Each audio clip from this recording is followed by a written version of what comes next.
ఇది రేవంత్ రెడ్డి గారు మాకు కిట్ ఇచ్చారు. అంతకుముందు కేసీఆర్ ఇస్తుండే మాకు ప్రతి సంవత్సరానికి ఒకసారి. ఇప్పుడేమో రేవంత్ గారు వచ్చి అప్పుడు షూలు సంవత్సరానికి ఒకసారి మాకు షూలు ఇస్తారు. షూ మంచిగా ఉంటాయి, సంవత్సరం అంతా వస్తాయి. షూ బాగానే ఉంటాయి, గట్టిగా ఉంటుంది. కంపెనీ వేయి ఒక టవల్ వచ్చింది.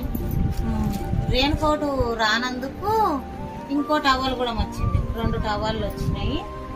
ఇంకా ఇది మాస్కులు పెట్టుకుంటాం కదా, నేను పని చేసేటప్పుడు అది వస్తుందని మాస్కులు ఇచ్చేది. ఇంకా షర్ట్ కోట్ వేసుకుంటాం కదా. కొబ్బరి నూనె డబ్బా కూడా